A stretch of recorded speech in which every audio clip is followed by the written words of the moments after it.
Ya. Buenas tardes, doctor, y vamos a revisar lo que es patologías benignas del páncreas.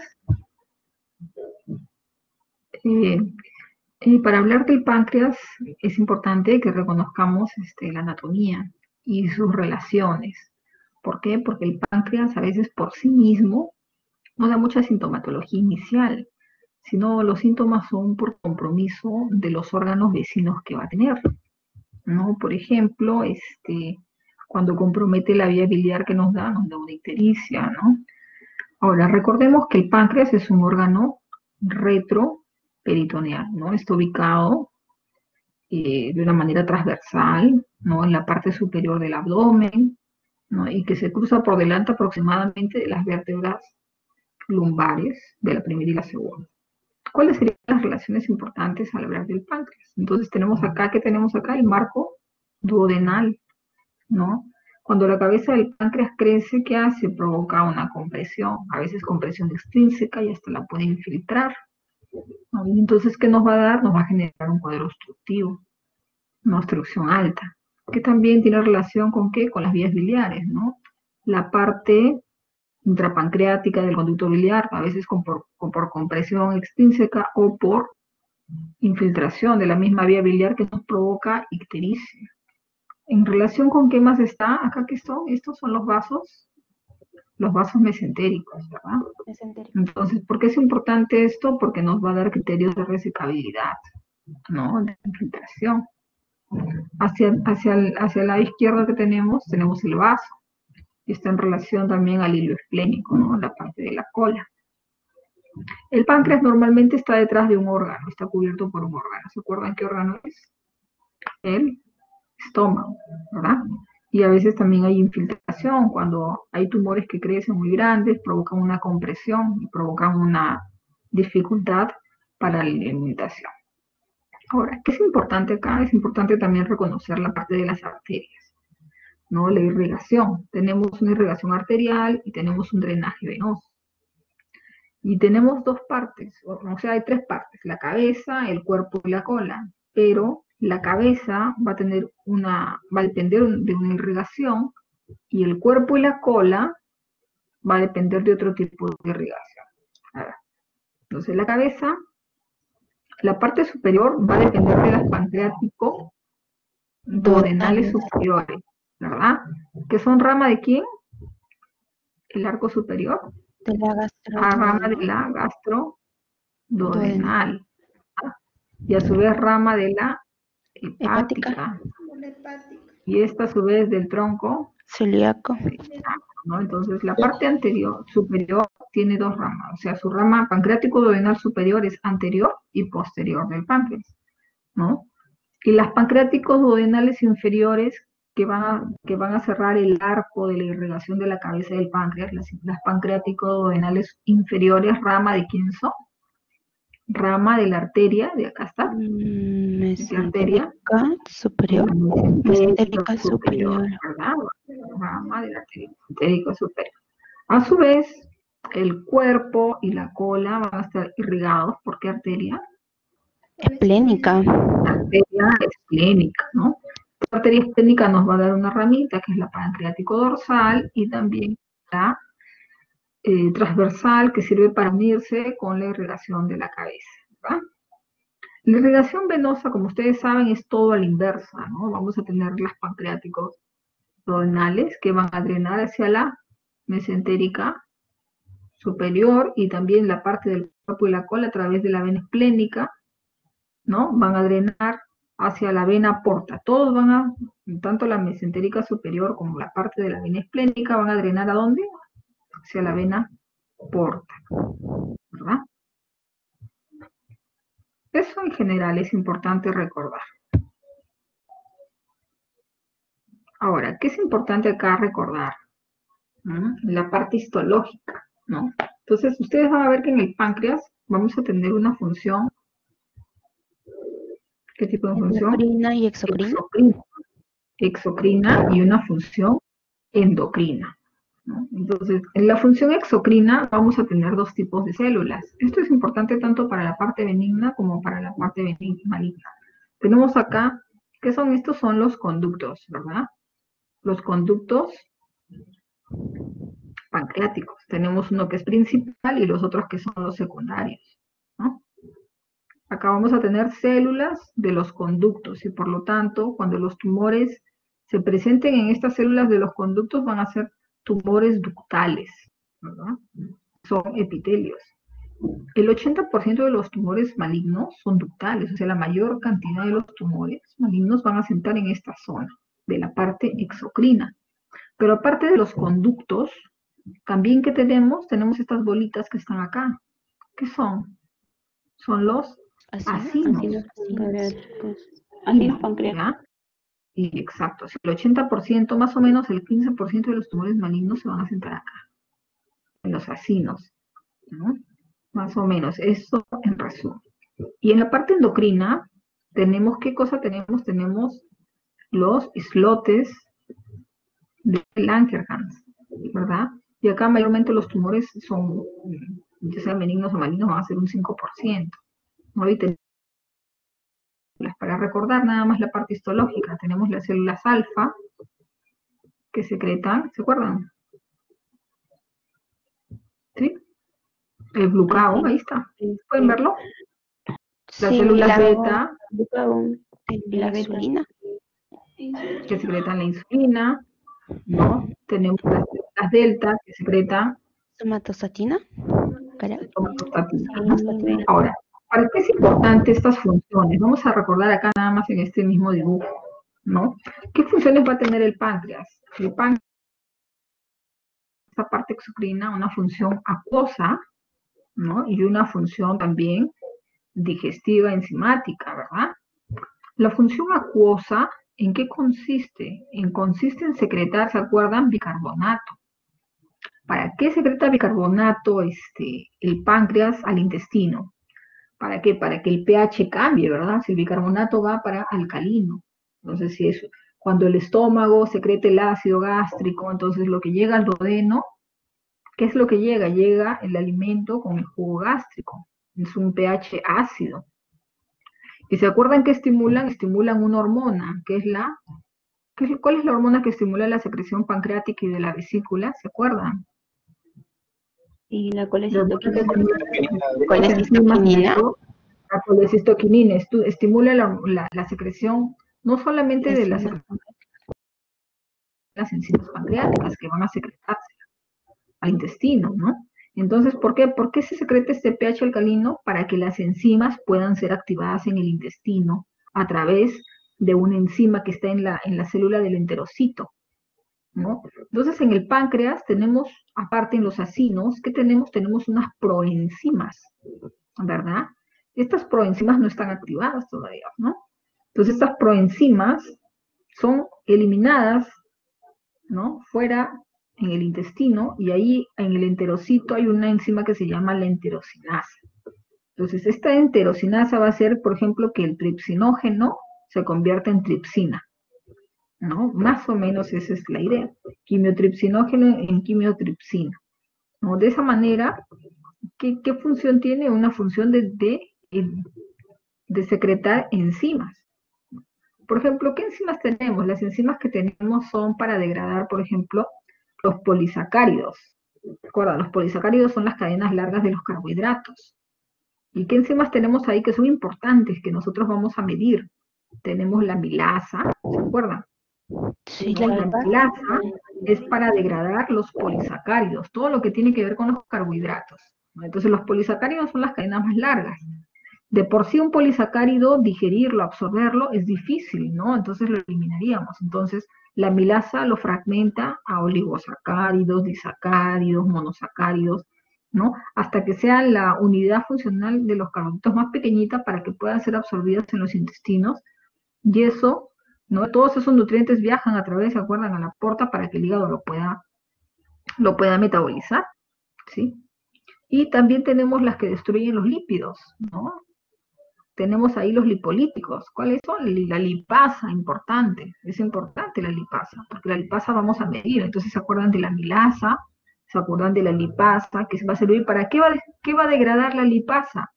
La lipasa va a degradar el colesterol, ¿no?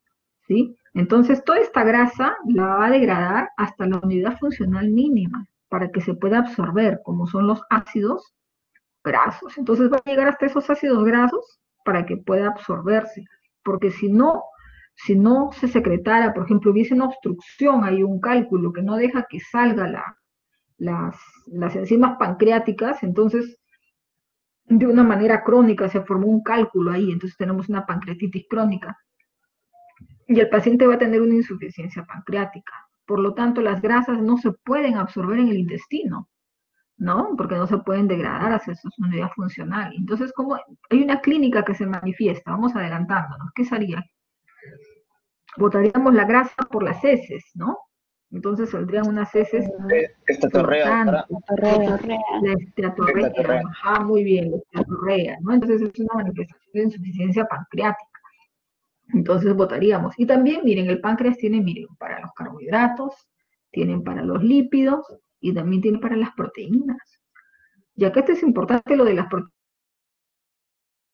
se degrada la carne que comemos, ¿no?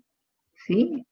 Las digiere los tejidos. Entonces, cuando se alteran sobre todo estas enzimas proteolíticas dentro del páncreas, va a digerir todos nuestros tejidos, los tejidos adyacentes. Entonces, nos va a hacer mucho daño eso, ¿no? Ahí tenemos, ¿cuáles tenemos? Tenemos la tripsina, ¿no? La quimiotripsina, La proteína. que son, ¿verdad? A ver, entonces vamos a seguir con la siguiente diapositiva, no sé cómo me quiere pasar. Ya está. Vamos a hablar sobre la pancreatitis aguda. No quiere pasar. Ya está. Entonces, ¿qué es la pancreatitis aguda? Es la inflamación del páncreas, como dice ahí, por una obstrucción, ¿no? ¿Y qué pasa? Se van a activar las enzimas pancreáticas dentro del tejido pancreático, ¿no? Y que va a empezar a digerir el tejido del páncreas y sus tejidos adyacentes, generando todo esto una reacción inflamatoria, ¿verdad? ¿Sí? ¿Se entiende? Sí, doctora. ¿Cuáles son las causas más importantes? Acá estas diapositivas están un poco amplias, ¿no? La causa más importante es la biliar, que es la más frecuente. El 50% de las causas de pancreatitis aguda es biliar, ¿no? ¿Por qué pasa? ¿Se acuerdan cuando hicimos la parte de vesícula? Porque se impacta un cálculo. Normalmente, ¿qué tipo de cálculos se relacionan con pancreatitis menores de 5 milímetros? ¿No? ¿Dónde se impacta? En la ampolla de Bater, ¿no? Pero también está relacionado, ¿qué otro tipo de el barro biliar, una bilis litogénica, ¿no? Está asociado a todos estos, exactamente. Ahora, la segunda causa de pancreatitis, ¿cuál es? La alcohólica. Alcohol. La alcohólica, ¿verdad? Más o menos entre un 30% es la alcohólica. Entonces, cuando un paciente nos viene a la emergencia, nosotros le vamos a preguntar, ¿usted ingirió alcohol? O nos vamos a dar cuenta que está con aliento alcohólico. Lo mismo, el antecedente que ya el paciente ya tiene cálculos, ya ha tenido varios episodios de dolor. O le hacemos una ecografía y podemos hacer el diagnóstico. ¿Qué otra cosa más tenemos? Los parásitos, ¿no? Entre los parásitos que se pueden ingresar a la vía biliar tenemos, ¿cuál? Tenemos el Ascaris lumbricoides, ¿verdad? También tenemos todos los tumores que generen obstrucción distal, por ejemplo, el carcinoma de la ampolla de Bater, ¿no? Tenemos el cáncer de cabeza de páncreas, tenemos el cáncer de la vía biliar distal, o sea, los ampulomas que nos generan de una manera mecánica una obstrucción, a ese nivel también pueden generar una compresión y que las enzimas se activen dentro, así como también las malformaciones congénitas, ¿no? Como el páncreas anular, que también de una manera no tumoral, sino congénito, también va a generar una obstrucción como para el drenaje, ¿verdad? Como el páncreas de Bisum, por ejemplo, ¿verdad? Ahora, vamos a ir por acá. ¿Qué otras cosas más pueden generar causas de pancreatitis? Medicamentos. ¿Qué medicamentos, por ejemplo? Tenemos la furosemida, ¿no? Principalmente. Las sulfas, tetraciclinas, algunos AINES. Las quinolonas no he visto, no es muy frecuente, ¿sí? Acá hablan de un anticonvulsivante, órganos fosforados, pero son en menos frecuencia. ¿Qué otra cosa es importante? El trauma abdominal, ¿no? Son pacientes que, sobre todo en el trauma abdominal cerrado, ¿no? Que pueden debutar con una pancreatitis. Las metabólicas, ¿cuáles pueden ser?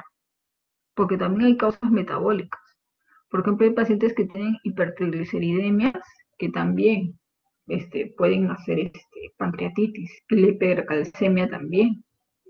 Hay un procedimiento que se hace para coledocolitiasis y que a veces nos causa pancreatitis. Es una de sus complicaciones más frecuentes. La CEPRE. La CEPRE, ¿no? Un procedimiento endoscópico. Exacto. Hay infecciones, por ejemplo, como las paperas, las parotiditis y sobre todo el COVID. Hay un montón de pacientes que a veces no tienen síntomas respiratorios o los pasaron levemente y el paciente, como el virus ingresa por la vía aérea, luego es tragado, puede ingresar a la vía digestiva. Los pacientes debutan con diarreas algunos y otros, he visto varios que han hecho pancreatitis por COVID. Han hecho pancreatitis por COVID. Entonces, en resumen, lo más frecuente tenemos cálculos biliares y alcohol. Ahora, la pancreatitis es una enfermedad que de manejo médico, como ustedes saben. El paciente llega con cólico vesicular, aparentemente todos los dolores nos los pasan a cirugía, y le pedimos las amilasas y definimos que no es una pancreatitis, manejo médico pasa medicina. Pero como es una enfermedad muy común y las complicaciones son las que nosotros lo manejamos, vamos a revisar. Más que todo cuando ustedes estén en su serum o cuando estén en su internado. Ya. Por ejemplo, cuando hablamos de pancreatitis, vamos a hablar de una clasificación.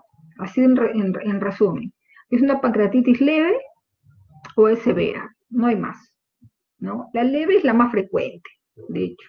O sea, 85% tienen buena evolución, ¿no? O sea, van a ir bien, ¿no? Y esta es la de tipo intersticial. O sea, la tipo intersticial desde el punto de vista anatomopatológico, ¿no? Son pacientes que se van a recuperar y van a ir bien. La forma severa sería pues el resto del porcentaje que queda, ¿no? Y está relacionado a las pancreatitis necrotizantes o pancreatitis necrohemorrágica, ¿no? Estos son los pacientes que se van a complicar. Estos son los pacientes que nos van a hacer falla multiorgánica y que van a tener complicaciones. Las complicaciones de la pancreatitis son el absceso y el pseudoquiste pancreático, mayormente, ¿no? Entonces, esas complicaciones, cuando se infecta la pancreatitis o cuando hace el pseudoquiste pancreático, si no se resuelve con el manejo médico, nosotros tenemos que entrar a operarlo y es lo que vamos a revisar ahora.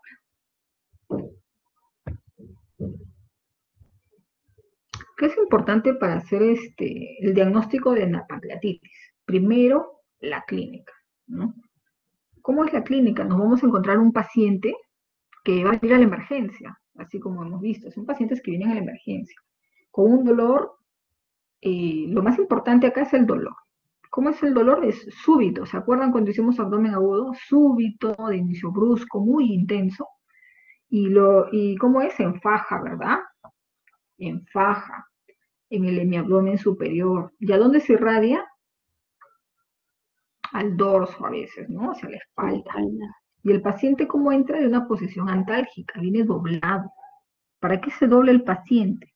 Para evitar que el páncreas, o sea, se comprima contra la columna, o sea, lo mantienen, que nada lo comprima, o sea, se dobla, ¿verdad? Viene el paciente doblado, inclinado. Ahora, ¿qué le preguntamos a este paciente que nos viene en emergencia? El paciente se ha ingerido alguna comida grasosa, ¿no? Si tiene el antecedente de los cálculos, se ha ingerido alcohol y todas las otras patologías que ya nosotros hemos estado mencionando que son menos frecuentes, ¿no? Pero sobre todo estas, ¿no? ¿Sí? Entonces es un paciente que clínicamente nos va a venir con un dolor intenso. Puede asociarse a muchos otros síntomas y signos, sí, es cierto, pero es lo más importante, es el tipo de dolor y estos antecedentes que va a tener el paciente. Puede asociarse, sí, a derrame pleural, se puede asociar, sobre todo, ¿de qué lado, chicos? ¿Izquierdo? El derrame izquierdo, sí. Y algunos lo punzan y lo mandan a hacer, si quieren ser muy académicos, mandan a pedir amilasa y sale pues la pancreatitis, ¿no? Por pancreatitis, pero casi no se hace eso. Ahora, hay signos.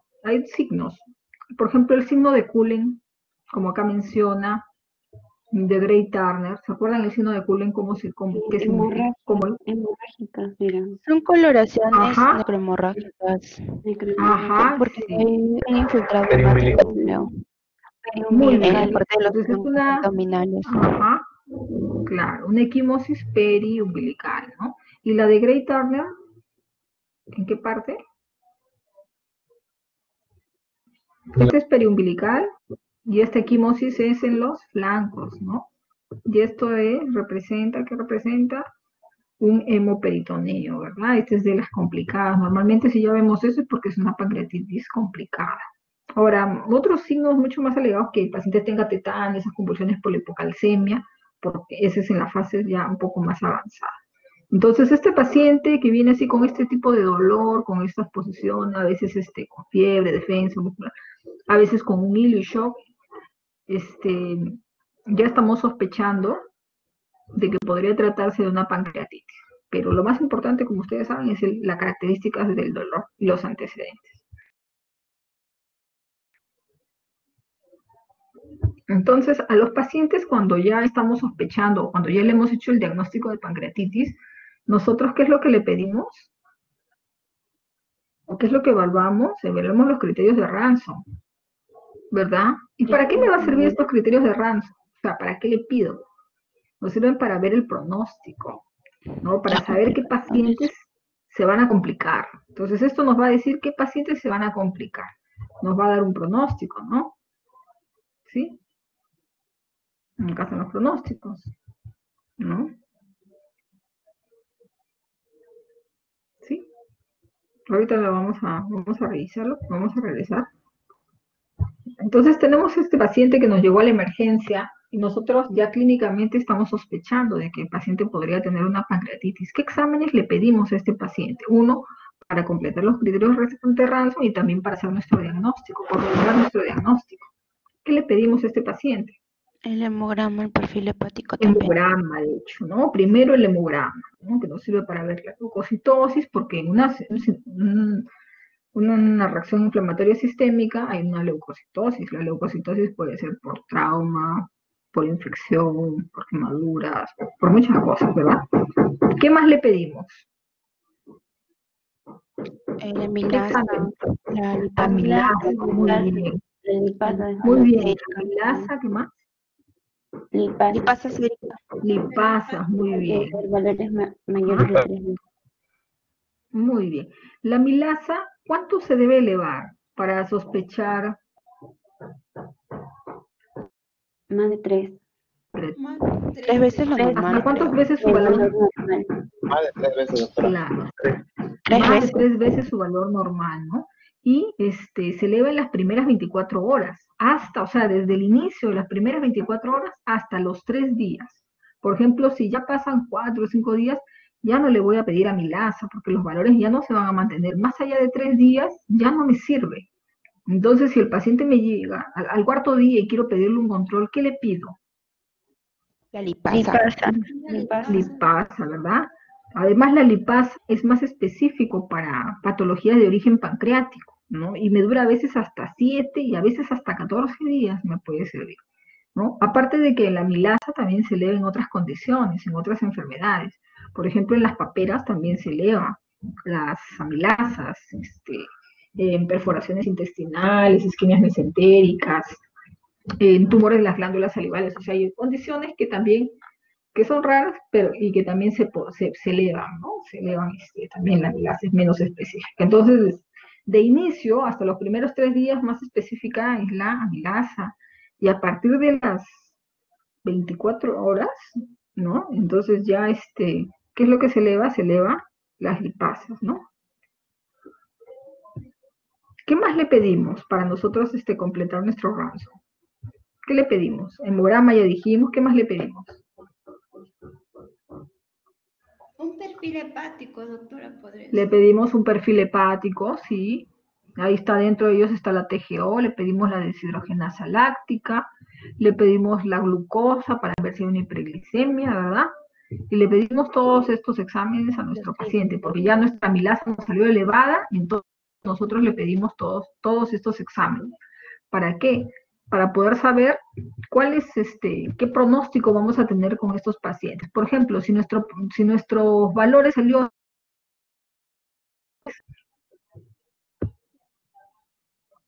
nuestros criterios salieron menos de 3 criterios, entonces pensamos que la mortalidad va a ser mínima, ¿verdad? Pero si los criterios tienen más de 4, entonces ya estamos conforme van aumentando los puntos, ¿no? Hasta 7, entonces ya la mortalidad se va incrementando. O sea, menos de 3, ¿no? Mortalidad mínima. Más de 4 ya empieza a incrementarse la mortalidad. Entonces, a las 48 horas, ¿qué le voy a pedir? Le vamos a pedir, ¿qué cosa le vamos a pedir? Vamos a ver el hematocrito, cómo se ha modificado, se ha bajado del 10%. Vemos cómo está la función renal a partir de la urea, le pedimos el calcio para ver si hay hipocalcemia, ¿verdad? Además medimos su presión de oxígeno, medimos el bicarbonato en el agar, ¿sí? Vemos si ha hecho secuestro a través de edemas, hilio. Entonces, para eso nos sirven los criterios de Ramsay, ¿no? Para ver el pronóstico del paciente, si se va a complicar, va a ser una leve o si va a ser una moderada. Ahora, ya dijimos el diagnóstico, ¿cómo lo hacemos? A través de la clínica, ¿no? ¿Cuál es la clínica? Dolor y los antecedentes que hemos mencionado. Ahora, en los exámenes de laboratorio ya dijimos que le pedimos ¿qué? El hemograma, la glucosa, calcio, amilasa, lipasa, ya dijeron. ¿Qué más le pedimos? El perfil hepático, ¿verdad? Entonces, por ejemplo, si los triglicéridos se encuentran elevados, ¿le pedirían triglicéridos a un paciente que sospechan de pancreatitis? Sí. También. Dicen que también, ¿no? Cuando los triglicéridos están bien elevados, hace que los valores de la amilasa no se manifiesten en el examen, en el resultado. Entonces, si tenemos un paciente que tiene una hipertrigliceridemia, de frente le pedimos lipasa, porque va a salir alterado también, ¿no? Y aparte que los triglicéridos son también causa de pancreatitis. Exámenes que le pedimos. En imágenes, la tomó, Ajá. la eco y la tomografía. La tomografía, ¿no? El ideal, el gol estándar para evaluar páncreas, la más importante es la tomografía contrastada, para poder valorar el diagnóstico, la gravedad y ver qué complicaciones puede tener, ¿verdad? Pero dicen que el tiempo ideal para tomar una tomografía, hay un periodo donde uno debe tomar la tomografía. A partir de las 48 horas, o sea, los 2 del segundo día, ¿no? O sea, lo ideal, pues si puedes tomarle antes, le tomas antes, pero lo ideal, lo que recomienda es entre 48 y 72 horas para hacer la tomografía, para poder valorar adecuadamente la pancreatitis. Mientras tanto, o sea, el paciente llegaba de emergencia, le haces el diagnóstico, tú tienes que hacer un mantenimiento de hidratación, manejar el dolor, proteger al paciente, ¿verdad? Compensar al paciente, ¿sí? Y para eso tú mientras le vas pidiendo otro examen de imagen. ¿Qué le pedimos? Le pedimos una ecografía. Entonces, inicialmente, apenas llega el paciente, a veces piden una ecografía. Y a veces el paciente no te llega cuando recién empezó el dolor, a veces espera un poco a pesar del dolor, toman analgésicos, ya te llegan a las 24, casi 48 horas. ¿Verdad? Entonces, el tiempo ideal, 48 horas, ¿no? Para tomar. Ahora, en cuanto a los criterios para el gol estándar del Baltasar, se está repitiendo acá, que la lipasa se eleva a partir de las 48 horas, esto ya lo hemos visto. La radiografía nos sirve para ver si hay un hilio. Los pacientes hacen un hilio, ¿verdad? Y se ve un asa centinela, ¿sí? Para ver un hilio paralítico que se asocia a veces a las pancreatitis. Pero no es específico. Lo que nos va a servir es la tomografía. Y en la tomografía que hay son los criterios de Baltasar, ¿verdad? ¿Cómo se evalúan los criterios de Baltasar? ¿Un Baltasar A qué significa? Que el páncreas está normal. Páncreas normal. Un Baltasar B. Y un aumento. Como un edema. Un edema. ¿Verdad? Un edema difuso, ¿no? O sea, un pequeño incremento del tamaño, ¿no? O sea, que se ha inflamado el páncreas, se ha edematizado, ¿sí? Un Baltasar C, La inflamación de la grasa más el edema. ya, o sea, lo anterior, o sea, el páncreas está inflamado, pero la grasa que lo está envolviendo, que está normal, ya se ve infiltrada, o sea, hay una inflamación de su grasa peripancreática, ¿no? Hay un incremento de la reacción de esa grasa, ¿no? Se ve que está tomada. El Baltasar D, todo lo anterior más, Líquido en el páncreas, colección ya pancreática. estamos viendo líquido, ¿no? Cerca del páncreas, ¿no? Ya estamos viendo una colección que es única, pero está cerca del páncreas. Y una colección E, y Baltasar E, perdón, Más de 2 colecciones peripancreáticas. Líquido correcto, también. líquido también, ¿verdad? O sea, ya pueden estar a distancia, puede haber gas retroperitoneal, ¿no? ¿Y qué significa que hay una necrosis pancreática?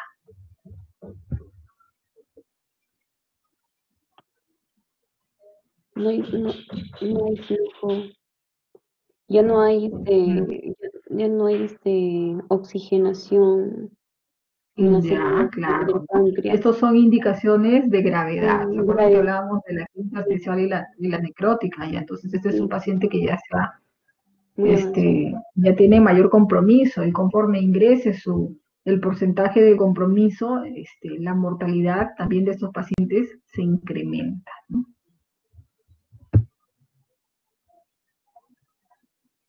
¿Cuáles son las complicaciones que podemos tener un paciente con pancreatitis aguda?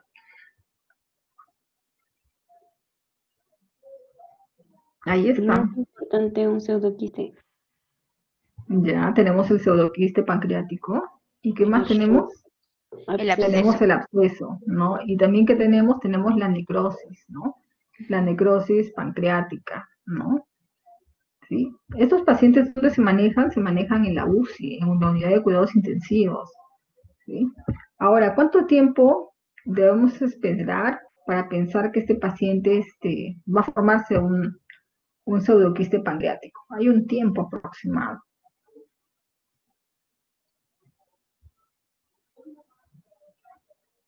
De 4 a 6 semanas.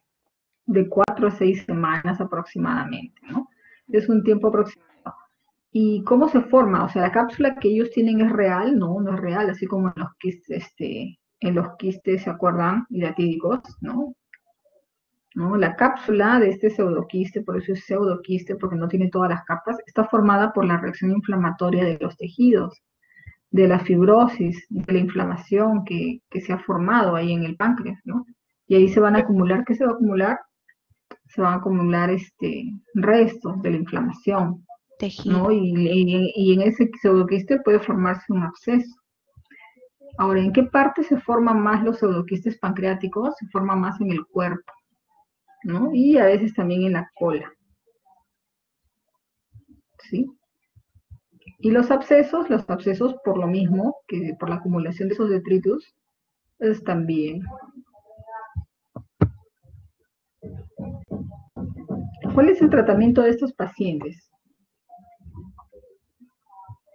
Por ejemplo, el paciente que nos llegó a la emergencia con diagnóstico, imagínense que estamos en el SERUM y llega un paciente con dolor abdominal en faja, le hicieron sus exámenes de sangre, tiene leucocitosis y tiene las amilasas elevadas.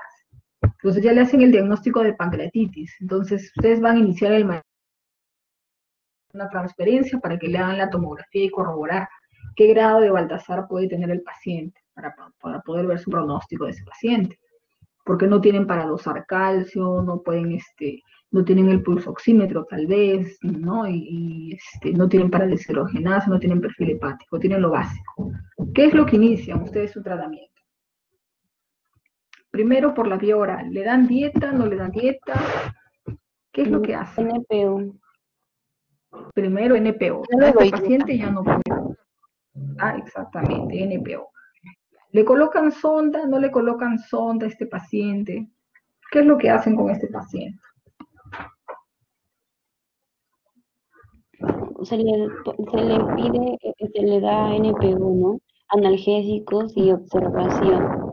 Y que en caso en Exactamente. sus exámenes se nota alguna infección, darle Ya. antibióticos, pero si no, no se le da. Ok, ok. Entonces, ya, muy bien. Entonces lo dejamos en NPO. ¿Y le colocamos sonda o no le colocamos sonda? También, Sí, una también sonda Algunos nasogástrica. le colocan sonda. Ujú. Ajá. Porque es que, doctora, ¿Qué también a vómitos? veces suele manifestarse, claro, con eso iba a decir de vómitos, creo. Entonces, para evitar que el Ajá, paciente se malnutra también, porque puede generar eso. E incluso puede claro, ser como que un foco infeccioso para bacterias y todo eso, para el paciente. claro. Ajá. Entonces al paciente si tiene vómitos o vemos que está muy distendido y que tiene un hilo, ¿no? Porque el líquido se lleva al tercer espacio, entonces le colocamos una sonda nasogástrica como descompresiva, ¿no? Ahora, si el paciente ya, por ejemplo, está el paciente en un hospital y va a pasar a la UCI, normalmente a veces le colocan una sonda nasoyeyunal, ¿no? ¿Para qué? Para le iniciamos qué cosa? El tratamiento, nutrición enteral. ¿Por qué? Porque lo ideal es alimentar, o sea, ¿qué es lo que hace la sonda nasoyeyunal? La sonda nasoyeyunal bypassea el- la parte pancreática, o sea, pasa el duodeno y llega pasa el ángulo de Trace y se queda en el yeyuno, ¿no? Se bypassea todo el estímulo gástrico que se puede hacer, gástrico, pancreático, toda esta zona duodenal. Entonces, los alimentos llegan directamente al yeyuno y se bypassea toda esa zona donde se puede hacer una estimulación. Entonces, en los pacientes que tienen una pancreatitis severa y que no tienen un hilio, se le puede colocar eso y se le empieza la nutrición de una manera temprana. ¿Por qué iniciamos la manera temprana? Porque mientras más rápido inicia la nutrición, o sea, el enterocito cuando no recibe alimentos, ¿qué pasa con las vellosidades intestinales? disminuye, Ujú, ¿sí? Se atrofian, ¿verdad? se atrofian. Se atrofian. Entonces, ¿qué aumenta? Aumenta la permeabilidad intestinal y viene un término que se llama la translocación bacteriana. ¿Ya? Entonces, a través de eso, para evitar esa translocación bacteriana es que se trata de iniciar de una manera más temprana la alimentación para evitar que viajen los gérmenes del intestino y que van a llegar al páncreas y lo colonicen y por lo tanto se genera una infección. O sea, si es que hay una necrosis ahí, viajan los gérmenes y lo infectan. Entonces, al infectarse, entonces hay que hacer una desbridación, hay que hacer una necrosectomía, ¿verdad? Entonces, en algunos casos hay algunas posturas que dicen que hay que dar antibióticos profilácticos, hay otros que dicen no, mientras no se manifieste o no se evidencie la infección, no le dan tratamiento antibiótico. Entonces hay dos escuelas y eso va a depender del criterio del clínico, del intensivista que está manejando el caso en este caso, ¿verdad? Ahora,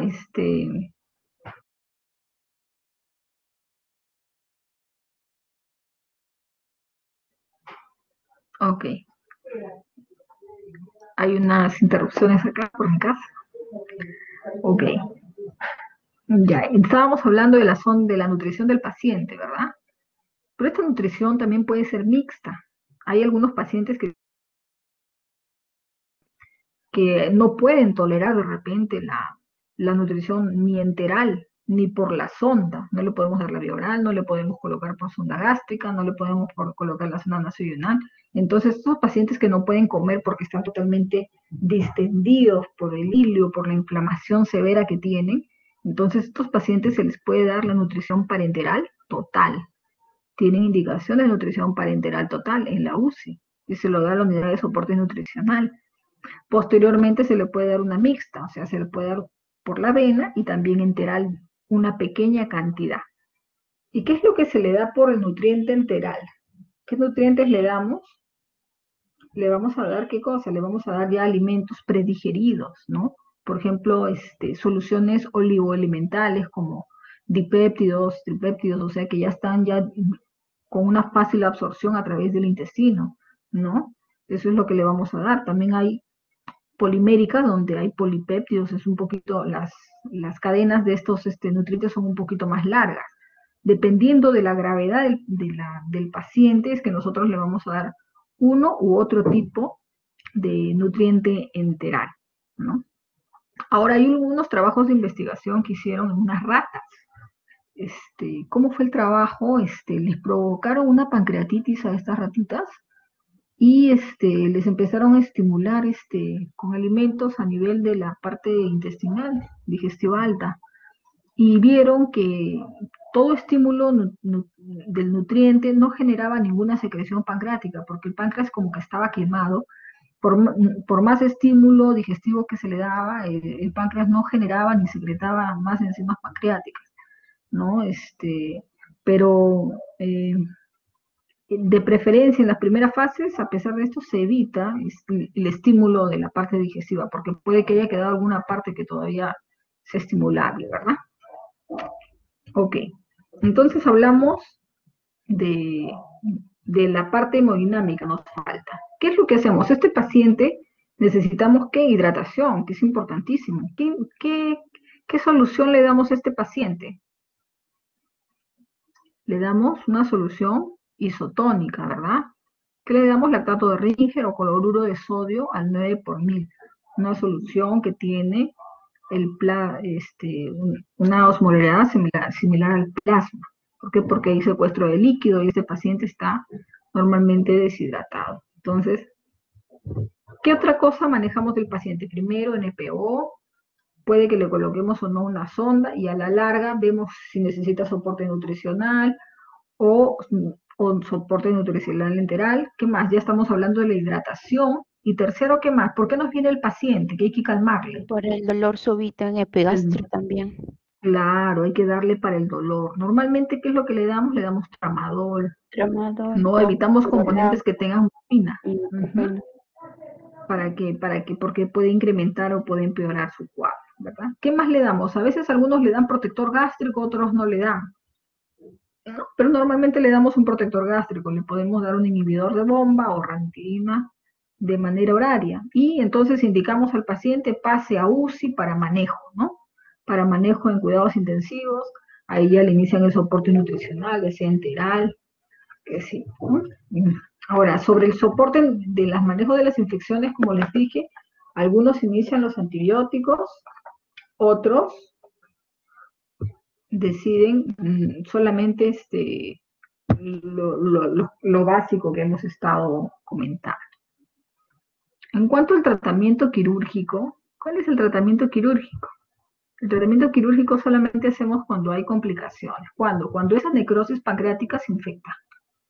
Entonces, ¿qué pasa cuando más del 50%, el 80% de necrosis hubo traslocación bacteriana? Hay que hacer una necrosectomía. Miren, acá vemos el páncreas y vemos que toda esta zona que se ve como media amarillenta, blanquecina, es una necrosis. Y si está infectado, porque previamente a veces le hacen una biopsia con aguja y nos confirma que hay una infección, entonces entramos a hacer una necrosectomía. A veces por tomografía también se puede deducir si hay una necrosis infectada, ¿no? Entonces entramos, drenamos, lavamos, a veces no sacamos totalmente y dejamos unos buenos drenes en esta zona. ¿Sí? Los pacientes que se operan, la mayoría mueren, ¿ya? O sea, el pronóstico es malísimo de estos pacientes. Ahora, si se forma un absceso, se hace un drenaje. El drenaje puede ser percutáneo, y si es que hay una dificultad porque hay un intestino, algo que se interpone, que no se puede realizar el drenaje, entonces hay que entrar de una manera quirúrgica. La otra complicación, ¿cuál sería? El pseudoquiste, ¿no? Como ya mencionamos, el pseudoquiste, ¿no? Ahorita lo vamos a ver de una manera más detenida en las siguientes diapositivas. El tratamiento puede ser de un drenaje biliar del pseudoquiste, puede ser externo o interno, como vamos a ver. Y el control de hemorragias, ¿no? También que tenemos que ingresar a sala y sencillamente hacer el control de las hemorragias. Vamos a revisar pseudoquiste pancreático. Ya. Entonces, ¿qué hemos dicho? Que es un tumor, ¿no? Que es una reacción inflamatoria de las membranas, sus paredes están constituidas por las estructuras vecinas, en este caso del páncreas. Hemos dicho que la etiología más frecuente es cuando es una alcohólica y también cuando es biliar, ¿no? Mayormente alcohólica. cuando se forma el pseudoquiste pancreático, secundario a una pancreatitis. ¿Cuál es la clínica con que vamos a sospechar de un paciente que tiene pseudoquiste pancreático? Vamos a sospechar de un paciente que viene con un dolor moderado, crónico, Y la masa. y que tiene masa. Ajá, una masa. Va a tener una masa, es lo más importante. Una masa que provoca dolor, que provoca un poco de compresión, dificultad para alimentarse, ¿verdad? ¿Sí? Y que tiene el antecedente, sobre todo, que ha tenido un cuadro de pancreatitis. Entonces, un paciente con antecedente de pancreatitis, una masa, dolor abdominal en esa zona, ya estamos sospechando en un pseudoquiste pancreático. Puede tener también náuseas, vómitos, fiebre si se complica con una infección, ictericia, malestar general. Esto en menor proporción, pero sobre todo es un paciente con el antecedente de pancreatitis que tiene una tumoración y tiene un dolor abdominal en la parte superior.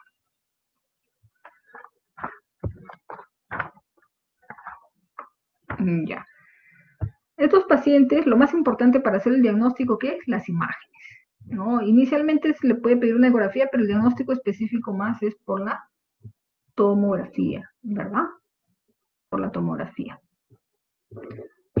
Se ha visto, pues, que si nosotros le tomamos un dosaje de amilasas, en estos pacientes llama la atención que el 50% de los pacientes que tienen pseudoquiste pancreático tienen la amilasa elevada. No es como en la pancreatitis aguda cuando inicia, que solamente se mantiene 3 días. En estos pacientes se mantiene elevado en el tiempo, ¿no? En un 50%, no en todos los casos, ¿no? Ahora, ¿qué es lo que puede pasar en estos pseudoquistes? Se puede infectar, puede generar una obstrucción por compresión del píloro, lesión de las estructuras vecinas, ¿no? Compresión, obstrucción del colédoco, etcétera, del de masa que tiene de compresión del quiste. Ahora, ¿qué es lo más importante? Acá el tratamiento, ¿no? Se dice que hay que dejarlo hasta 6 semanas para que madure bien la cápsula del pseudoquiste, para poder hacer una buena anastomosis.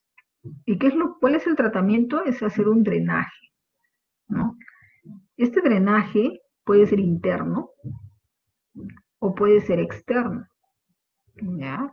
El drenaje interno, ¿en qué consiste? Consiste en hacer una anastomosis del quiste, del pseudoquiste del páncreas, con una estructura vecina intestinal. En este caso, el pseudoquiste con el estómago, se llama gastrocistostomía.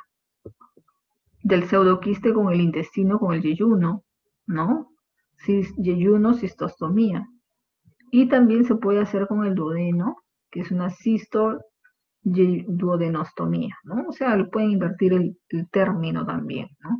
Ahora, en el drenaje biliar, el drenaje del pseudoquiste interno también puede ser de una manera transpapilar, lo llaman, por vía endoscópica, ¿no? Se coloca un stent especial a través del estómago. En lugar de hacer una gastrocistostomía quirúrgica, se hace percutánea a través de una endoscopía.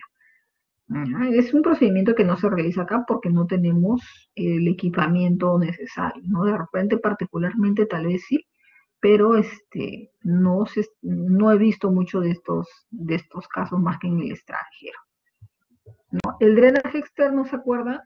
Esto es una transparieto hepático, ¿verdad? O sea, es a veces guiado, como la transparieto hepático que se hacía percutáneo a través de las paredes, igual acá también se ingresa con una guía, puede ser tomográfica, y se le coloca un stent a través de la pared hasta el quiste, hasta el pseudoquiste, siempre y cuando no hay una estructura que pueda comprometerse, ¿verdad? Siempre y cuando tenga una ventana que pueda llegar al pseudoquiste y pueden hacer el drenaje externo. Ya. Ahora vamos a hablar de la pancreatitis crónica. ¿Cuál es la definición de una pancreatitis crónica? Angeli, ¿puedes ayudarme, por favor? Sí, doctor. Es una enfermedad crónica del páncreas que condiciona una destrucción activa, continua e irreversible de su parénquima. Ok. Entonces, en resumen, la pancreatitis crónica hay un cambio de la parte de la estructura anatómica, es decir, que que va a aparecer una calcificación o se va a rosarear, va a dilatarse sus estructuras anatómicas de los conductos del páncreas y también va a haber una alteración funcional, ¿no? Del parénquima pancreático. ¿No? ¿Y por qué? Porque se va a generar una fibrosis, ¿no? Por las inflamaciones continuas y repetitivas, ¿verdad? Ahora, ¿cuáles son las causas de la pancreatitis crónica? La causa más frecuente es la alcohólica. En esta pancreatitis crónica, en la aguda era la biliar y en la crónica es el alcohol, ¿no? En segundo lugar está al revés, acá sería, el segundo lugar sería la litiasis biliar, también está el hiperparatiroidismo, causas inmunológicas, el tabaco, ¿no? La hipertrigliceridemia, y también se ha relacionado a factores ambientales como nutricionales, la obesidad, la presencia de diabetes, ¿no? Esos factores también incrementan la posibilidad de pancreatitis crónica. La clínica de la pancreatitis. La clínica se resume en 3 puntos importantes, ¿no? Se va a resumir en 3 puntos importantes. Primero, es un dolor crónico. Un dolor crónico que, por ejemplo, incrementa con la ingesta de un alimento grasoso tal vez, es un dolor que es progresivo, recurrente, crónico. Por ejemplo, tomó una copita de vino, de alcohol, y le empezó a doler. Normalmente aparece después de la ingesta de comida, ¿ya? Y este tipo de dolor no tiene relación con el examen físico. Estos pacientes no vienen por emergencias, ¿no? Es un dolor que es tolerable. Uno les toca al examen físico y no hay reacción peritoneal, ¿no? Y lo más importante de este dolor son los antecedentes, ¿no? Que ha tenido cuadros clínicos similares, ¿no? Y a veces ha tenido cuadros previos de pancreatitis también, ¿no? Esa es la primera parte, el dolor. La segunda se caracteriza por la insuficiencia exocrina, o sea, la insuficiencia pancreática exocrina. ¿Se acuerdan que hablamos al inicio que cuando había una alteración de la función exocrina, que cuando no de las enzimas pancreáticas, la clínica que se manifestaba, cuando había una alteración del drenaje de las enzimas pancreáticas, la esteatorrea, ¿no? Entonces, tenemos la manifestación de la insuficiencia pancreática exocrina, tenemos la esteatorrea, por el déficit de las enzimas pancreáticas, son unas heces voluminosas que flotan en el water, ¿no? Y ven como esas bolitas de grasa, ¿verdad?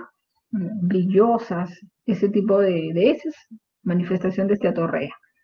Y la tercera parte del cuadro clínico sería en referencia a la insuficiencia endocrina del páncreas. Entonces son pacientes que van a debutar con una resistencia a la insulina, vamos a tomarle sin haber una infección de fondo, porque normalmente cuando hay un foco infeccioso hay una resistencia también, y hay una hiperglicemia, pero porque hay un foco infeccioso.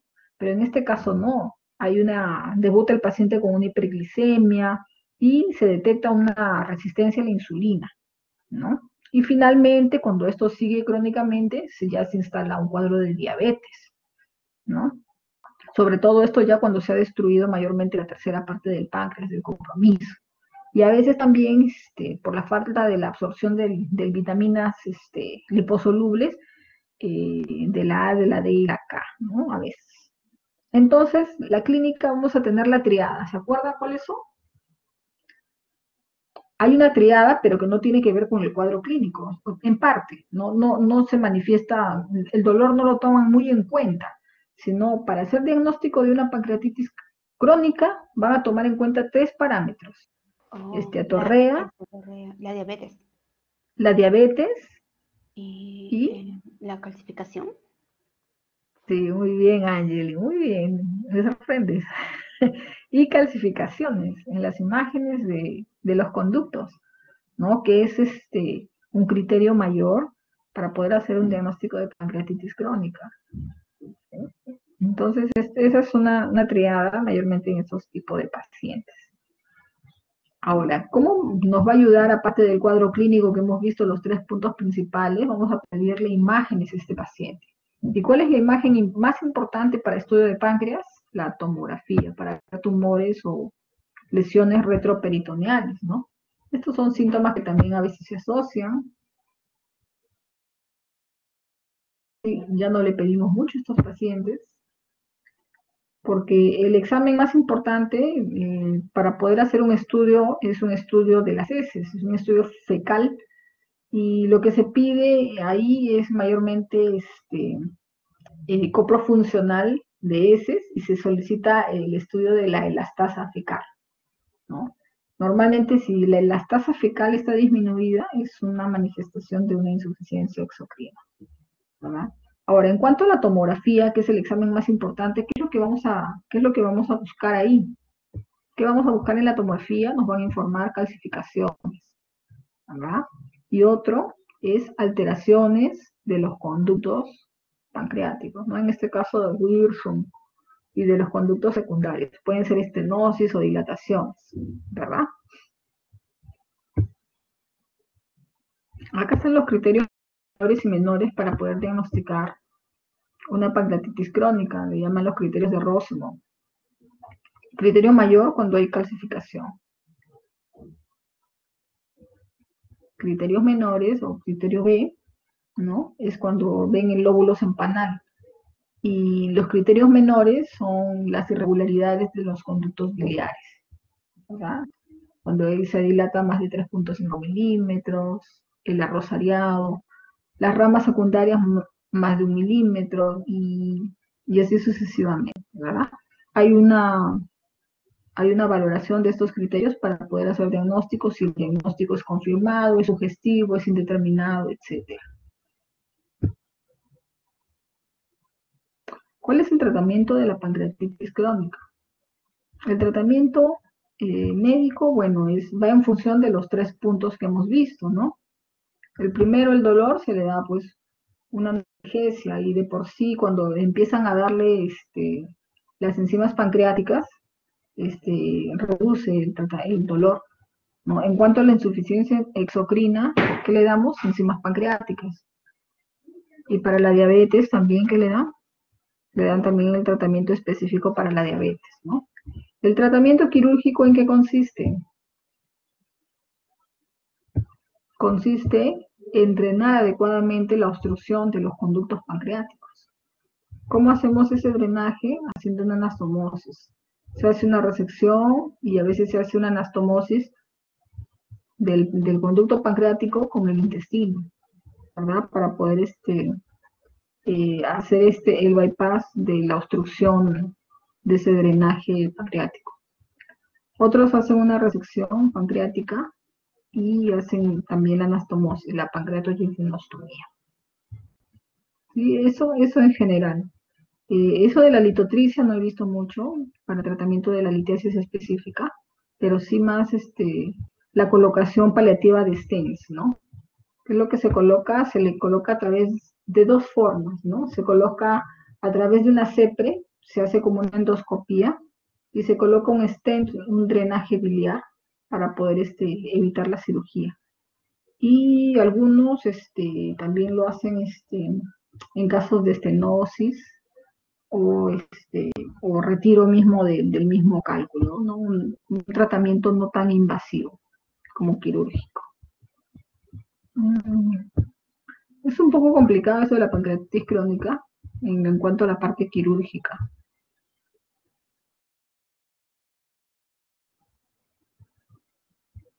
¿Doctores están ahí? Sí, doctora. Doctora, Sí. Sí, Ah, doctora. ok. Sí. Sí, dime. Dime. Te escucho, Irving.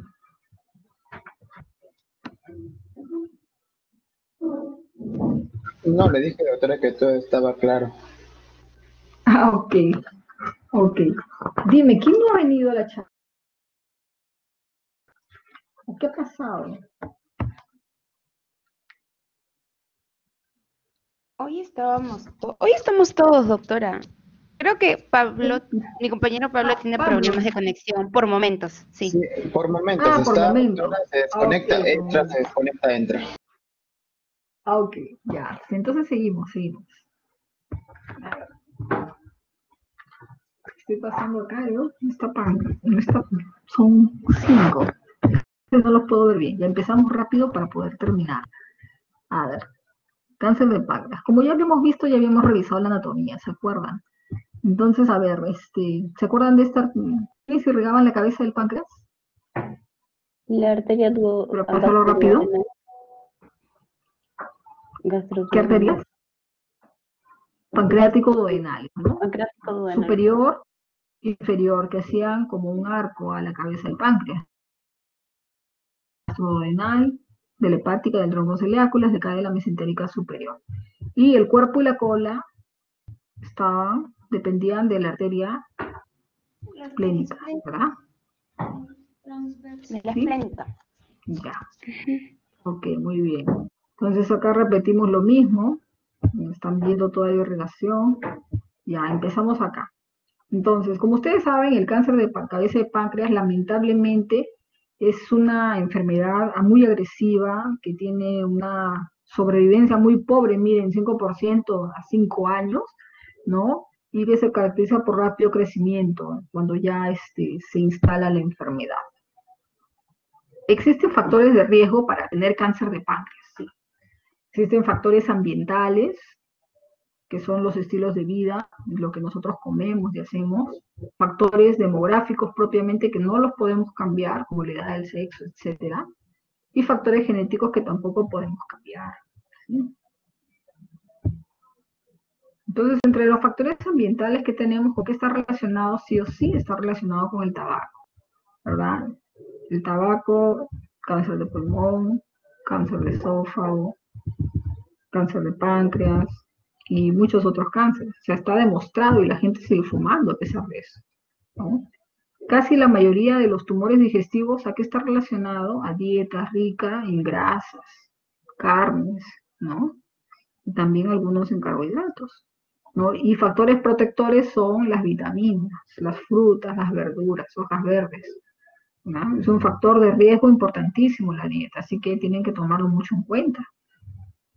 ¿Con qué también se ha relacionado? Con la pancreatitis crónica, con exposiciones ocupacionales, ¿no? Con disolventes, pesticidas, tenemos también el asbesto, ¿no? Todas estas exposiciones a pesticidas hay que tener mucho cuidado, también está relacionado con el cáncer. Lo que está en duda es el consumo de café, el alcoholismo, por ejemplo, ¿no? Los que tengan antecedentes de litiasis vesicular, entonces también eso está un poco en duda. En cuanto a los factores demográficos, ¿con quiénes está relacionado? Con la edad. La mayoría de los pacientes son mayores de 60 a 80 años, pero eso no es determinante. Les cuento el caso de un colega que recién todavía no ha fallecido, el traumatólogo empezó a utilizar el arco en C, que es una radiación mucho más alta, para poder hacer sus cirugías artroscópicas en el hospital, sin permisos del IPEN, con tal de querer el avanzar y operar.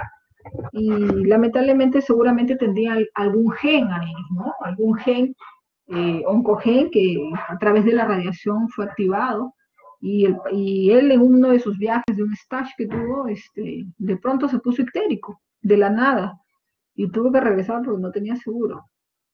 Y cuando le hicieron el estudio, tenía un cáncer de páncreas, lo operaron en Rabayati, y lamentablemente ya, pues, mientras más jóvenes se presenta un tumor, esto es más agresivo.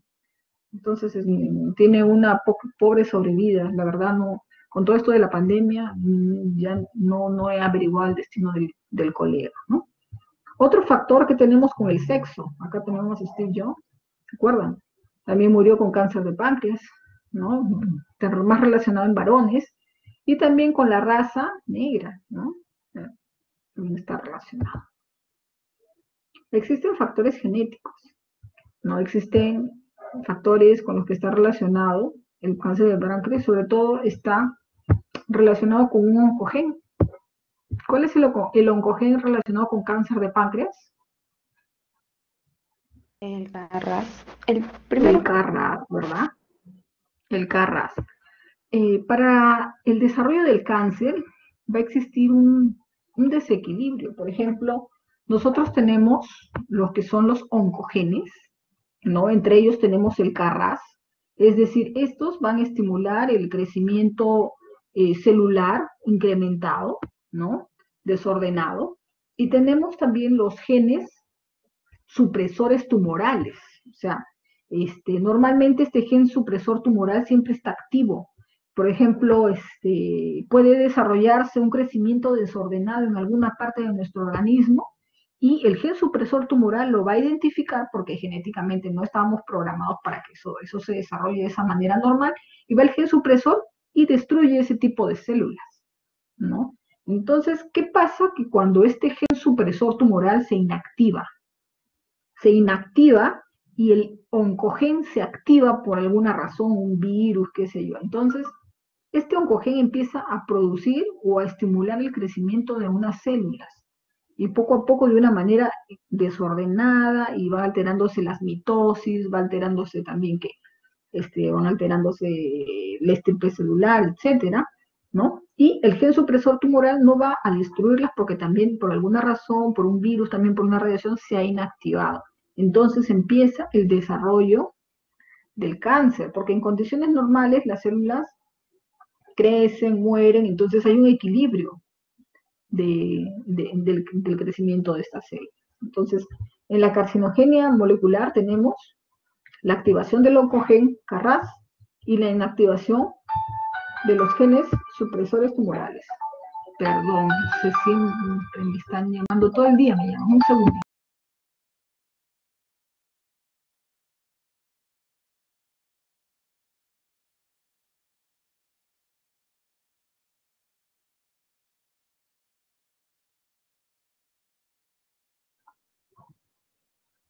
Ok. ¿Lo? Ya, entonces tenemos la activación del oncogen CARRAS. Por ejemplo, tenemos el P53, la inactivación del P53, por ejemplo, ¿no? P16, etcétera. Entonces, ¿cómo se va a distribuir la ubicación de los tumores en frecuencia? En la cabeza va a estar la mayor parte, ¿no? Un 70% va a estar en la cabeza, ¿sí? Un 20% en el cuerpo, ¿no? Y un 10% dicen en la cola. Acá está distribuido de otra manera, de una forma difusa, ¿no? Pero es un aproximado. Entonces, si recordamos al inicio, el cáncer de cabeza de páncreas, el 95% es exocrino y un 5%, una mínima cantidad, es endocrina, ¿no? De las exocrinas, ¿se acuerdan de qué tipo de células eran la mayoría? De las células. Acinares, doctora. ¿De las células acinares o de las células ductales? La mayor cantidad De las ductales, porque el 15% era de las acinas. ¿verdad? Entonces, un adenocarcinoma ductal es el más frecuente, el 80%, y de las células acinares, de los acinos, un 15%, y de las células endocrinas, una menor cantidad, ¿no? Entonces, mientras a más diferenciación, menos agresividad, menos diferenciados, o sea, más raras las células, más agresivo, ¿no? Entonces, las células con atipia, se ven ahí los índices de la mitosis, se ve la infiltración tumoral, la infiltración linfática, se ven todas esas atipias dentro de las células. Entonces, repasando nuevamente, el adenocarcinoma ductal es el más frecuente, ¿no? Las demás son menos frecuentes. Aparte, en el páncreas también tenemos otro tipo de tumores benignos. Estos son tumores de la parte de los islotes de Langerhans, ¿verdad? Entonces tenemos ahí tumores neuroendocrinos. Entre ellos tenemos ¿cuál es el más frecuente de los tumores neuroendocrinos? Es el insulinoma. Es el más frecuente, ¿no? También tenemos el gastrinoma o síndrome de Xolinger-Ellison. Este es un tumor que provoca muchas úlceras duodenales, porque hay una hipersecreción de las células G del gastrinoma, ¿no? Y hay una gran acidez. Tenemos de las células G los glucagonomas, tenemos del NEM, tenemos hematocinoma, lipomas, etcétera. Eso es para que tengan una idea de los tumores. Ahora, el tumor de cabeza de páncreas está dentro de los tumores periampulares. Como sabemos, es el más frecuente y el que tiene peor pronóstico, ¿verdad? Ahora, en cuanto a la clínica va a variar, ¿no? Va a ser primero un paciente que nos va a venir, que la mayoría son pacientes mayores, ¿no? Varones, y dependiendo de dónde esté ubicado el tumor, es que vamos a tener la clínica. Si está en la cabeza de páncreas, el síntoma más específico, ¿cuál va a ser? Si está en la cabeza, el más específico que nos va a diferenciar de que esté ubicado en el cuerpo y la cola va a ser la ictericia, ¿no? Es una ictericia progresiva, de una instalación rápida. De un paciente, el dolor es diferente de una coledocolitis, eso es un dolor un poco más sordo, hay un dolor también, pero no es tan intenso el dolor, ¿no? El dolor en el cuerpo y cola es la manifestación clínica mucho más importante, cuando ya se manifiesta la enfermedad. Si ustedes se dan cuenta, lo que más llama la atención en estos pacientes, ¿qué es? Pérdida de peso. O sea, todos los pacientes, o sea, que van a tener un cáncer de páncreas, van a venir con una pérdida de peso muy marcada, casi en un 100%, ¿no? Y en los de cabeza, seguido de una ictericia, un dolor moderado, anorexia y todos los demás signos, ¿no? Asociados, ¿no? Mientras que en el cuerpo y la cola, ¿qué es lo que más va a haber? Va a haber dolor. ¿Y por qué va a haber dolor? Porque hay un compromiso de los nervios espláncnicos de esta zona, de la zona del cuerpo y de la cola del páncreas, sobre todo en las fases terminales, ¿no? Y uno de los paliativos es hacerles unas infiltraciones a esa zona de la columna y los nervios para calmar el dolor, ¿sí? Entonces, la manifestación más importante acá es la ictericia, en ambas la pérdida de peso, ¿no? Y el dolor. En estas el dolor, la pérdida de peso y las otras manifestaciones. La ictericia es muy, muy rara y a veces la ictericia se manifiesta cuando hay metástasis hepática, ¿no? En algunos casos. Hay un signo importante que se manifiesta en los tumores de cabeza de páncreas, no en el cuerpo y cola porque acá no hay una obstrucción, que es el signo de Courvoisier-Terrier, ¿no? ¿Y a qué se refiere? ¿Se acuerdan? Eso ya lo hemos visto. Se corta la vesícula. Una vesícula, ¿y es dolorosa o no? Palpable. Dolorosa. Una vesícula palpable, no dolorosa, ¿verdad? Ok.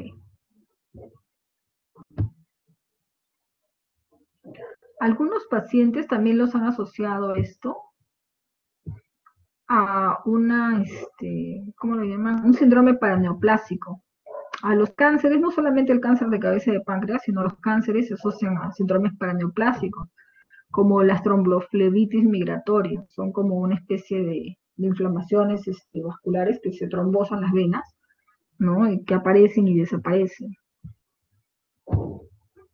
Acá tenemos la vesícula palpable, no dolorosa. Y en etapa avanzada también se puede asociar a estos signos, ascitis, el ganglio supraclavicular, estos ganglios que también los hemos visto en otros tipos de cánceres, ¿no?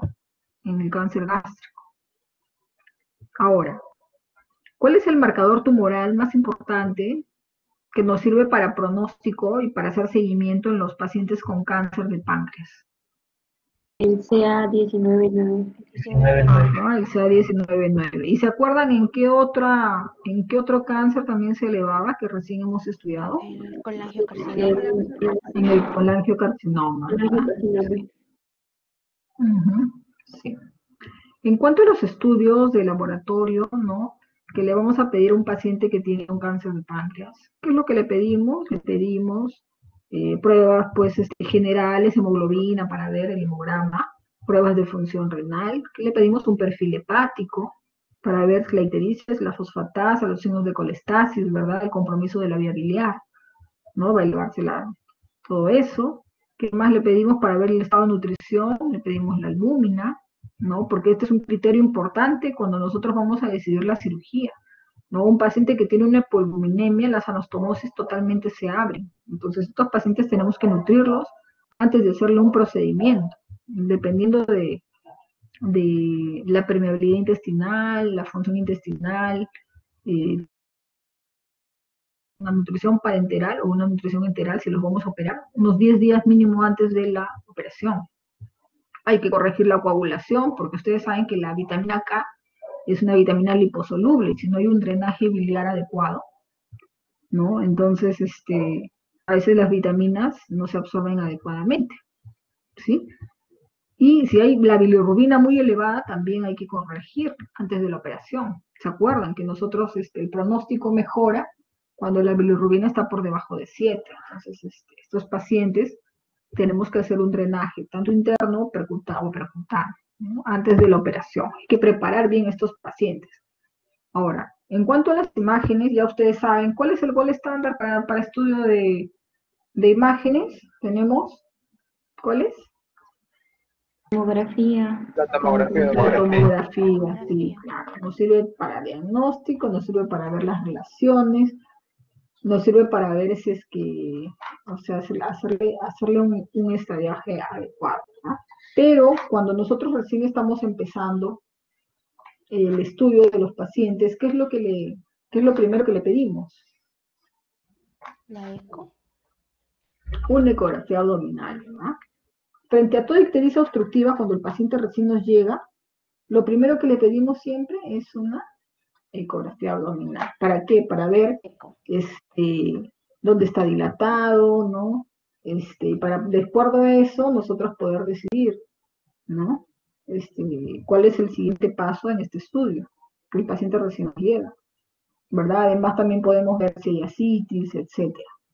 Ya, la tomografía es el mejor método no invasivo, más preciso, y que mejor nos va a ver tanto la cabeza, el cuerpo, la cola, y también nos va a dar los criterios de resecabilidad, ¿verdad?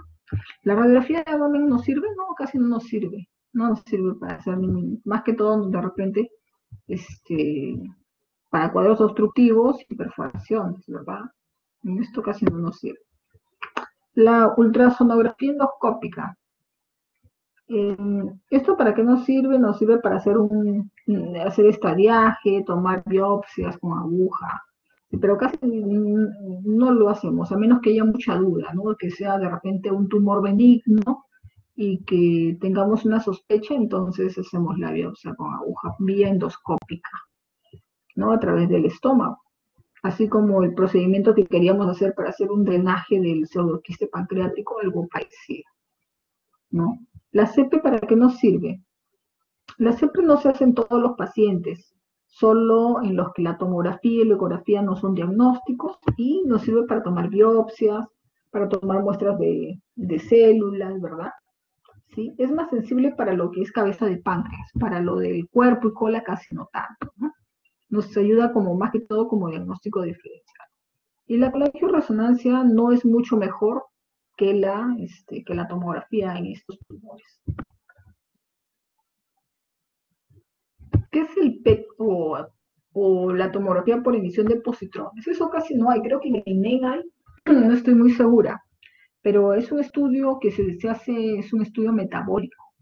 ¿Qué es lo que ve? Mayormente se utiliza esto en pacientes ya operados, o sea, lo operaron de un tumor de páncreas o de cualquier cáncer, y en la tomografía simple de control no se evidencia ninguna lesión, pero el marcador tumoral no salió muy elevado, ¿no? En el control.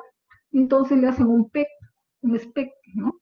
Y ahí se ve una captación metabólica en una área, ¿no? Entonces eso significa que hay mayor actividad metabólica, quiere decir que hay una actividad tumoral. Y entonces nos sirve para detectar metástasis ocultas. Esto sobre todo es para control postoperatorio, cuando hay sospecha de que hay una recurrencia. Esto casi no utilizamos. Y la laparoscopía, antes de iniciar la cirugía, lo hacemos para ver las metástasis peritoneales, ¿no? Ya. En cuanto al estadiaje, ¿para qué nos sirve el estadiaje? El estadiaje nos sirve para definir qué pacientes van a ir a un tratamiento curativo, que van a tener buen pronóstico, y que se les va a resecar, y a quienes no, a quienes se les va a hacer tratamiento paliativo nada más, ¿no? Entonces nosotros para eso utilizamos el TNM, ¿sí? ¿Sí? Entonces, van a ser nuestros parámetros para poder decidir hasta cuándo es el estadio curativo? El estadio curativo solo es hasta el estadio 1, ¿verdad? O sea, los demás 2, 3, 4, estos pacientes ya, por pobre pronóstico de vida, estos pacientes ya no se van a operar. Y para eso tenemos 3 parámetros, el T, el N, los ganglios, y la M, si tienen metástasis. Pero el más contundente ahorita vamos a evaluar el T. ¿Qué significa un T1? Un T1 es un tumor de menos de 2 centímetros. ¿Eh? Tumor un diámetro menos de 2 centímetros. El T2, esto acuérdense porque ahorita lo vamos a ver para el estadiaje. El T2 es un tumor que es un poco más de 2 centímetros, pero menos de 4 centímetros. O sea, ¿ya? Y no sale no sale del páncreas. El T3, el T3 ya es un tumor de más de 4 centímetros, ¿ya? Y ya ha invadido algunos órganos vecinos. Por ejemplo, ¿qué ha invadido? Ha invadido el duodeno, ha invadido la vía biliar, la grasa peripancreática, ¿no? Es un tumor de más de 4 centímetros que ha invadido, ¿no?, los órganos que lo circundan. Y el T4 ya es un tumor que ya está invadiendo criterios de irresacabilidad total. O sea, está invadiendo vasos mesentéricos, la cava, la porta, y aún está invadiendo el colon y el estómago, ¿no? Órganos que están un poco más distantes, ¿sí? Entonces, estos criterios, el T, vamos a tomar para poder hacer el estadio. El estadio 1 va a estar en relación al T1 y T2, que el tumor es menor de 4 centímetros, o sea, y que no invade órganos vecinos. O sea, es un T1. O sea, estadio 1 es el T1, T2, sin ganglios y sin metástasis. Ese es el estadio que nosotros le vamos a dar una indicación curativa. Algunos dicen un T, hasta el T2, pero el estadio 2 ya compromete pues mayor cantidad de estructuras, ¿no? Entonces es un poquito, a veces le dan quimioterapia, radioterapia, mm, pero el pronóstico no es muy bueno, no es muy alentador. Es menos del 8%, entonces es demasiada cirugía para, para tan poco pronóstico de vida que va a tener este paciente, como vamos a ver más adelante. Esto es lo mismo para ver el estadiaje. Por ejemplo, estadio 1A y 1B. El estadio 1, T1, T2 sin ganglios. Este es el estadio que nosotros vamos a curar. ¿Recuerdan? T1, ¿no?, que era menos de 2 centímetros. T2 pasaba de 2 centímetros, pero no salía de 4. O sea, es menos de 4 centímetros, sin ganglios y metástasis. El estadio 2A ya es un T3. Es un tumor que ya invade la vía biliar, que invade el duodeno, ¿sí? Pero no hay ganglios y no hay metástasis. Algunos consideran el 2A como un criterio que probablemente podrían, ayudando con una quimioterapia, podrían hacer una resección. El estadio 2B ya puede ser cualquier T, pero ya hay metástasis, o sea, hay ganglios positivos, ¿no? Y no hay metástasis, ¿no? En el estadio 3 también con un N1 o un N2, o sea, compromiso de ganglios. Y el estadio 4 es ya cualquiera, pero con metástasis, ¿no? ¿A dónde se va la metástasis? Al pulmón, al hígado, al cerebro, etc. Acá vamos a ver. Uy, se colgó. No sé qué está pasando. Voy a volver a iniciar.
Doctores, regresé.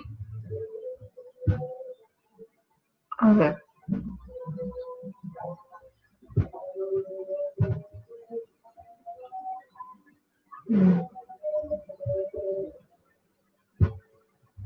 Doctores, Sí, doctora. ya justo se han puesto a tocar en la calle, se va a escuchar, no importa, seguimos. Ya, como vemos acá, miren, el estadio 1, ¿no? El estadio 1, miren, que es todo esto, ¿no? Coge el T1, T2, miren la supervivencia que tiene a los 5 años, un 20%, el estadio 1. Miren si operamos un paciente en estadio 2, ¿qué supervivencia tiene? Miren, un 8%. Miren qué diferencia hay entre un estadio 2 y un estadio 3, ninguno. La supervivencia es muy pobre, es de un 8%, es bien pobre. Y un estadio 4, un 2%, o sea, casi no tiene ninguna expectativa de vida. O sea, la vida de ellos una vez diagnosticado es 6 meses aproximadamente de vida una vez hecho el diagnóstico. Es muy pobre la sobrevida de estos pacientes, por eso que en el estadio 1 les da hasta un 20% de sobrevida de 5 años, ¿no?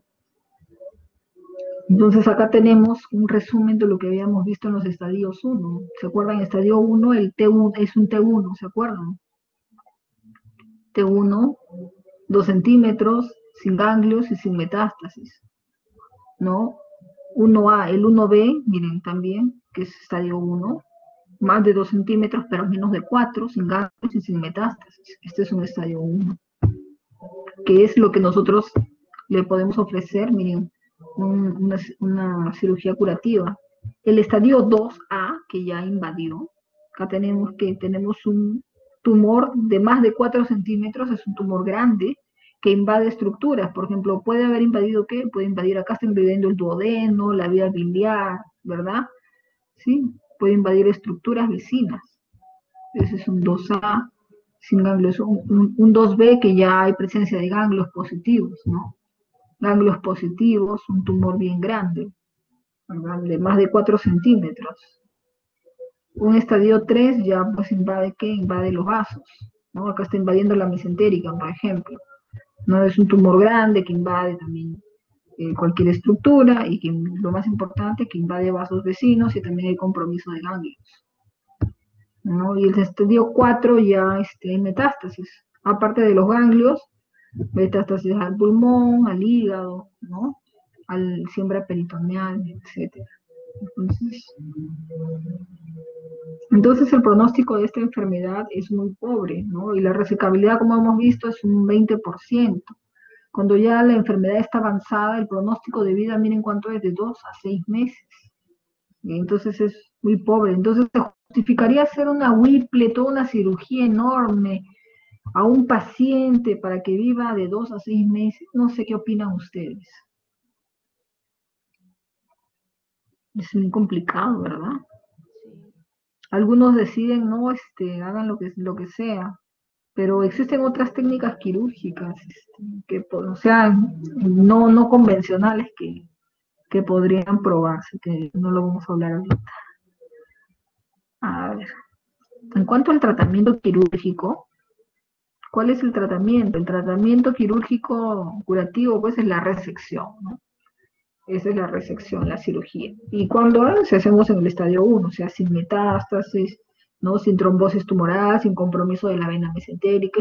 Está de más, al revisar qué es el estadio 1, ya nosotros sabemos qué criterios no debe cumplir el paciente, ¿no? ¿Y en qué consiste la operación? La operación es una duodenopancreatectomía. Si se trata de la cabeza de páncreas, ¿no? La famosa operación de Whipple. ¿Y qué involucra esta técnica? Involucra sacar, ¿qué cosa?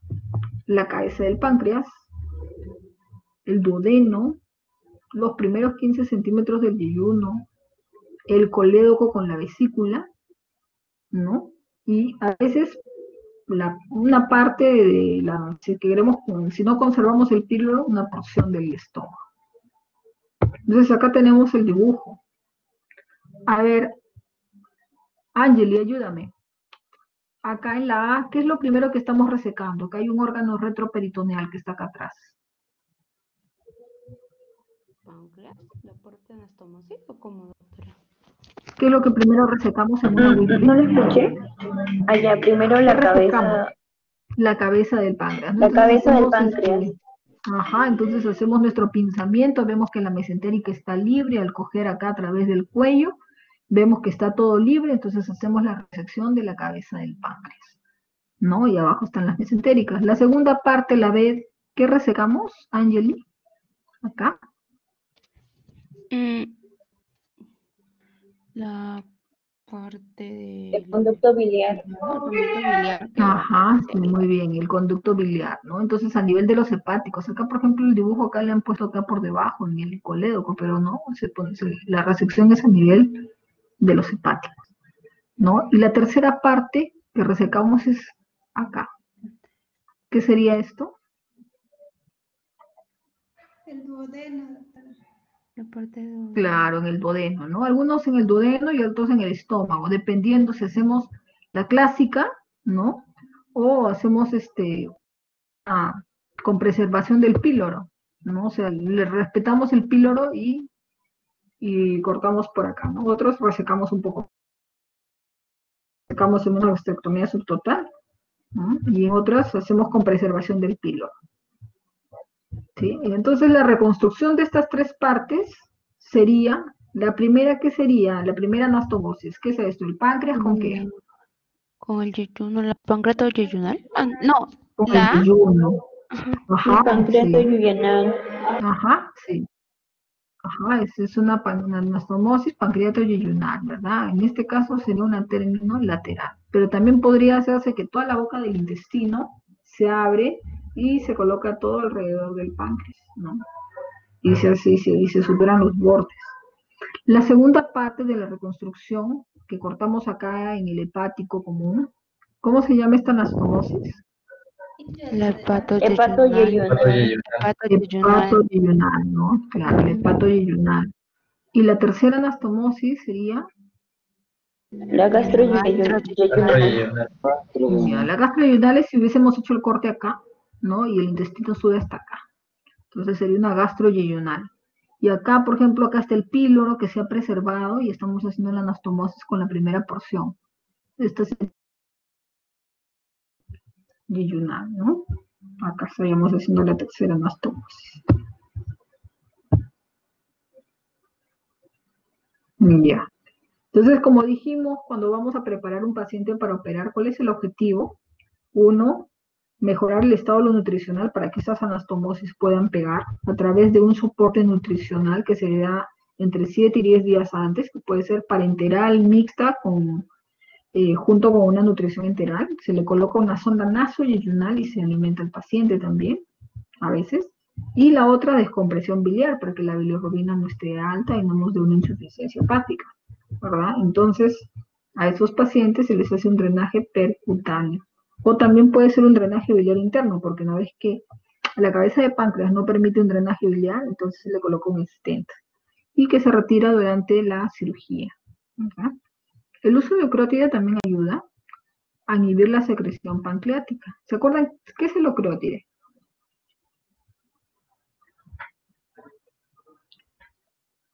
¿Sí? Es la somatostatina, ¿ya?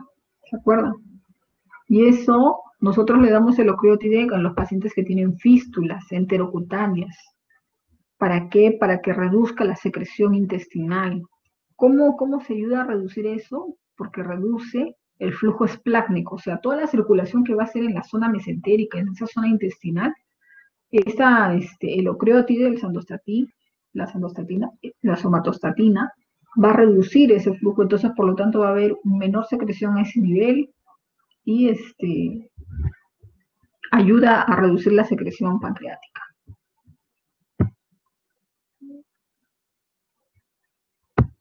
Cuando el tumor es del cuerpo y de la cola, ¿qué es lo que se hace? Se hace la pancreatectomía distal, ¿verdad? A veces se hace con o sin esplenectomía, dependiendo del compromiso que hay del hilo esplénico, ¿verdad? Si hay más ganglios comprometidos, entonces se hace una resección ahí. En cuanto a los procedimientos paliativos, ¿qué se hace con los procedimientos paliativos? El procedimiento puede ser, como ya sabemos, a qué estadios, qué tipo de tumores, ¿no? Y se hacen dos tipos de drenajes, ¿no? Puede hacerse por vía quirúrgica, ¿no? Se hacen dos tipos de anastomosis a los dos compromisos que tenemos. Tenemos el compromiso, por ejemplo, si es de cabeza de páncreas, uno, la ictericia, que tenemos que drenar la bilis, y la otra es de la parte digestiva, ¿no? Está comprimiendo el duodeno, entonces tenemos que permitir que el paciente pueda alimentarse. Entonces, los dos procedimientos quirúrgicos que irían para la parte paliativa sería una derivación biliodigestiva como un hepato y una anastomosis, ¿no? Y la otra sería una gastroenteroanastomosis, una anastomosis del estómago con el intestino para que pueda seguir alimentándose el paciente. Y si no queremos ser tan invasivos en estos pacientes, el paciente está hipoalbuminémico, no se le puede nutrir, entonces le hacemos un tratamiento endoscópico nada más. ¿Qué hacemos? Le colocamos una prótesis metálica, porque necesitamos algo que sea mucho más firme, a través de la vía biliar para drenar la bilis. Y también se le puede colocar una sonda nasoyeyunal a través de, con vía endoscópica para bypassear el duodeno si es que tuviese alguna compresión para alimentar al paciente, nutrirlo y después hacerle una gastrostomía y endostomía. O lo ideal es hacer una gastroenteroanastomosis, un drenaje interno, ¿no? ¿Sí? Estas son las cirugías paliativas. La derivación biliodigestiva y la derivación, ¿no?, gastroentérica, ¿no? Y acá ahí se deja el tumor.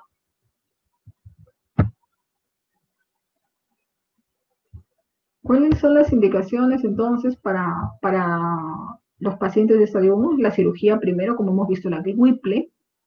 A algunos pacientes se les da quimioterapia neoadyuvante. El término neoadyuvante es porque es antes de la cirugía, ¿no? La quimioterapia, quimio, radioterapia neoadyuvante y luego se le hace la cirugía, sobre todo si fuera un estadio 2, ¿no? Y después, si es que ha quedado algo de tumor en la pieza quirúrgica, después se le da una quimiorradiación o una presencia de algún ganglio. Está repitiendo lo mismo, la cirugía paliativa, la colocación de las prótesis, ¿no? La quimioterapia. Sobre todo en estadio 3, estadio 4, como ustedes saben, ya pues son tratamientos paliativos, que es lo mismo, ¿no? El drenaje biliar y el drenaje intestinal para que el paciente pueda alimentarse. Esto en cuanto a los tumores endocrinos más frecuentes. Pablo, ¿puedes ayudarnos? Sí, doctora. Sí, a ver, Pablo. Ya. Bueno, el insulinoma es el más frecuente de los tumores pancreáticos funcionales. 85% son únicos y sobrevida a los 5 años del 97%. Luego el gastrinoma o síndrome de Soeringer-Ellison, es el que le sigue en frecuencia en los insulinomas. Los extrapancreáticos se localizan en el duodeno, estómago, yeyuno, árbol biliar, hígado, ganglios peripancreáticos y periduodenales. Claro. Ajá, aparte del páncreas, ¿no? También pueden ubicarse ahí, aparte del páncreas. Sí, sigue. Luego está el lipoma o síndrome de Werner-Morrison, que es un tumor secretor de polipéptido intestinal vasoactivo, BIP. Sí, lipomas. Ajá.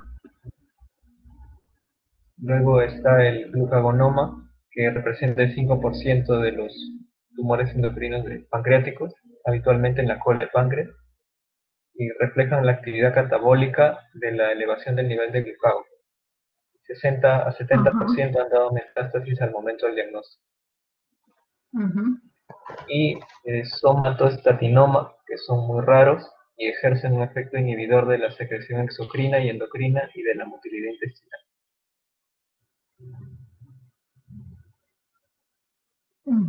Normalmente todos estos tumores son neuroendocrinos, ¿verdad?